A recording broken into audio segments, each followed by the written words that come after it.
Over it, Danny McManaman from Buckhorn Rocco and Brendan Powell, and racing up the hill towards the finishing post here. Earth King is holding off Buckhorn Rocco, and Danny McManaman all the way down from up north goes on to win on his first ride at Exeter. Earth King springs a real surprise. Buckhorn.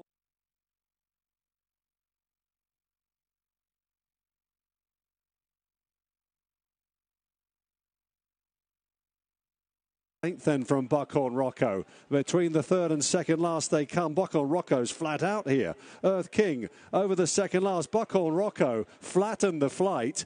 He's still got a length and a half to make up. One more flight left to go. Earth King holding Buckhorn Rocco at the moment. Here's the final flight. Earth King over it. Danny McManaman from Buckhorn Rocco and Brendan Powell. And Victorino debut for Venetia Williams stable. 13-2 bring the action. Marty Bird at 11s, and it's 200s for both Jill's Memory and Tsunami. Another competitive little contest. Buckhorn Rocco, I think, will be much happier on the softer ground. It was pretty quick when he got overturned here last time. A four-runner contest where Neil Mulholland's horse, Earth King, travelled all over him, really, over 2-2. I think stepping back up in trip on the softer ground, most importantly, will suit Buckhorn Rocco's. Decent second to Hugo's new horse here on New Year's Day, and he was a rare bumper winner for the yard. They normally operate at a 7% strike rate in bumpers compared to 12% for hurdles, 14 for chases, and I think that augurs well for Buckhorn Rocco's future. And today he's taken on 3 ex-chasers. One of those is Yggdrasil. He won 3 of his first 4 starts in handicap company over fences for Nick Williams. He seems to have hit his limit as regards to the bigger obstacles, so they've switched him back to hurdles, and he wasn't disgraced behind authorised speed at Sandown last time. Again, 2 miles was too sharp for him, so stepping up in trip, today's 2 mile 5.5 should suit. The interesting one, I suppose, is Victorino.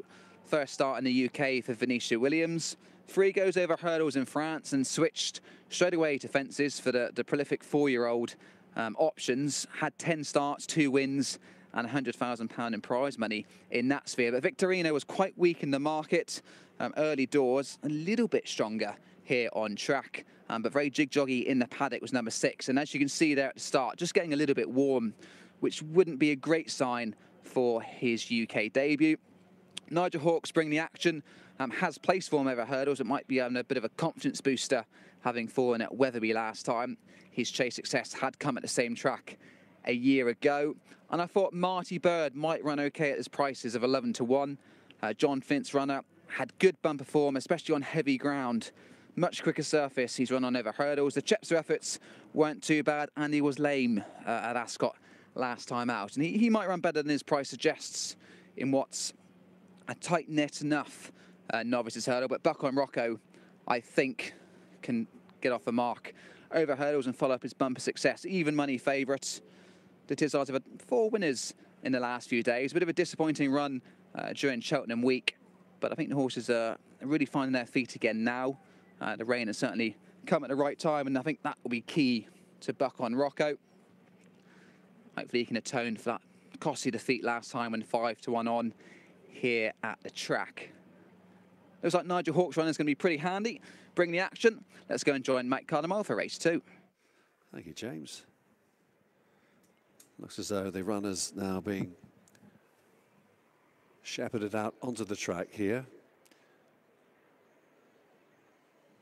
Bring the action, leading them onto the course. Marty Bird's got a bit warm under the saddle, which is unusual because it's not that warmer an afternoon here.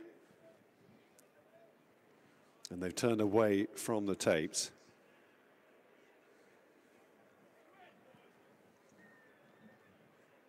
Favourite Buckhorn Rocco in the maroon and yellow stripes. Trying to make it 4-time lucky over hurdles. So now they're turning and facing the starter, who's got his flag raised, so just moments away here. Bring the action to Marty Bird, leading them towards the start, and away they go. So there's Watch Racing, Irish Racing I should say, on Racing TV Novice Hurdles, a Class 4 event. 2 miles, 5.5 furlongs, the 1 flight down the back straight before they reach the end of the back straight and move up the hill with Marty Bird taking a little bit of a grip on the outside there, just trying to settle in behind, bring the action. Buckhorn Rocco is racing in third place for Brendan Powell, followed by Yggdrasil, a length and a half down in fourth.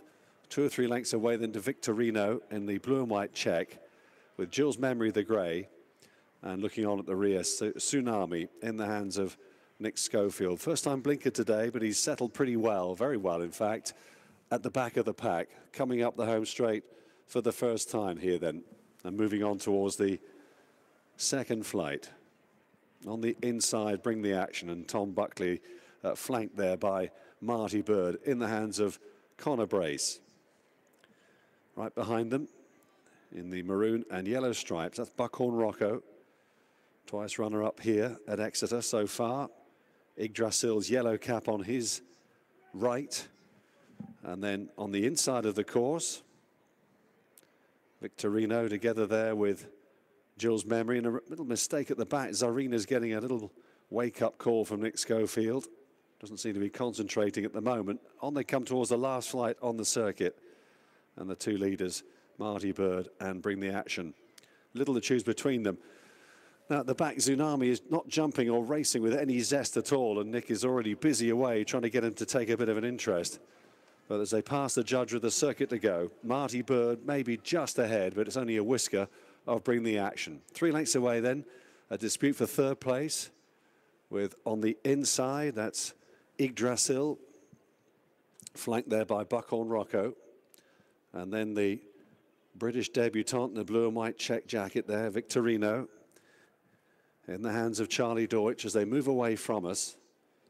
2 or 3 lengths then back to the grey. Jules Memory, who just seems to be struggling as well to hang on to the leaders.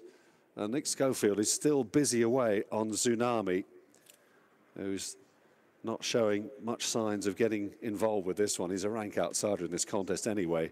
At the moment, he's odds on to be pulled up, I suspect. But moving down towards the big right-hand bend then, which will take them down the back straight. And still Bring the Action. Back to hurdles today. Bring the Action, leading by about a length. Then Marty Bird in second place. And then right behind in third is Yggdrasil with Buckhorn Rocco flanking him on the outside. Victorino, 2-time chase winner when trained over in France, is last of the main quintet. And there's a bit of a gap to Jules Memory.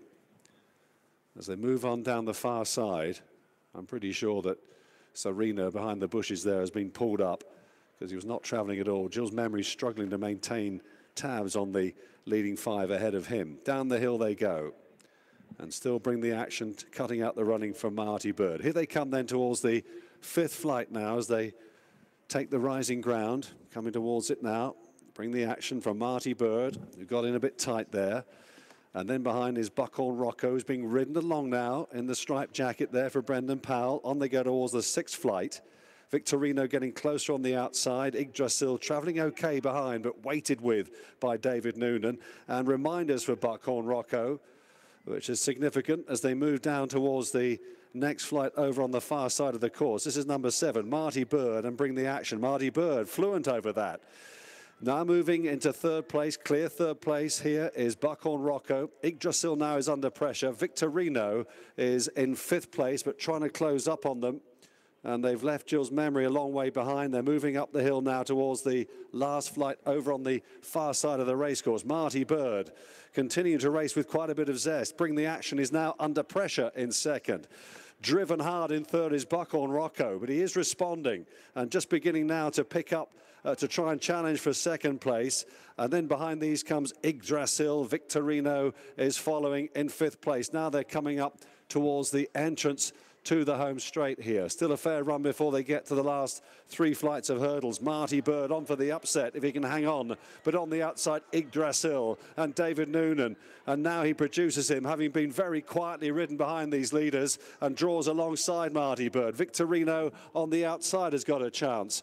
They're moving down towards the last three flights in this contest. Yggdrasil and Victorino. Charlie Deutsch on the outside, under pressure now is Victorino, but Yggdrasil rises in front of Marty Bird, who's still rallying, still got a chance as they move to the second last. Yggdrasil and Marty Bird, who's just hanging slightly over the second last together, and Marty Bird has wrested back the advantage. He's making this hard work, but he's in front here. Yggdrasil coming back at him again. These two have kicked clear of Buckhorn Rocco and Victorino.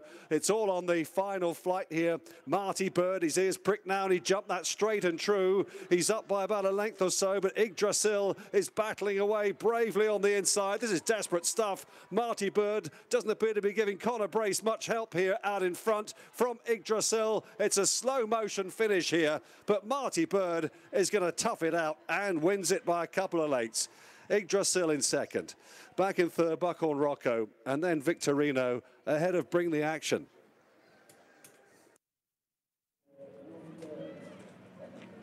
It was hard work for Marty Bird, but a winner for Connor Brace and trainer John Flint. The homebred wins for Burnham P&D Limited. He looked exceptionally well in the paddock. He finished lame at Ascot last time, but he really didn't give Connor much help in the closing stages. I thought Yggdrasil staying on strongly down the outside into the home straight was going to claim victory, but I think this horse has plenty in hand. He's only going to get better as he grows up, both physically and mentally. Here we go with a head-on. You can see even money favourite Buckhorn Rocco, despite the fact he was on softer ground stepping up a trip, he never travelled a yard for Brendan Powell and Joe Tizard. Victorino on his UK debut never really got involved for Venetia. Here, jumping two out, the head carriage is all over the place on Marty Bird, and he gave Yggdrasil every chance to try and claim victory. I say, really not giving Connor much help in the closing stages. He's certainly better than this. Maybe some headgear could be applied in the future, but he's got a bit of talent. He's much better on this softer ground. Head in the air, walking around and really not helping young Connor Brace there. But he's done enough to hold on. Wins at 11-1. Yggdrasil, the stay-in chaser, another second in the hurdle division, having followed home authorised speed at Sandown last time. There we can go. We've got a head-on as well. See just how wayward our winner was for Connor Brace. Good winner for the Flints. And he wins at 11-1. Disappointment certainly was our favourite Buckhorn Rocco once again. He may well need a little bit of a break. Didn't run up to his marker, 118 again. And Victorino maybe one taking a little bit of a time to acclimatise to the UK. Well done to Marty Bird, 11-1 winner. Second, Yggdrasil at 7-2.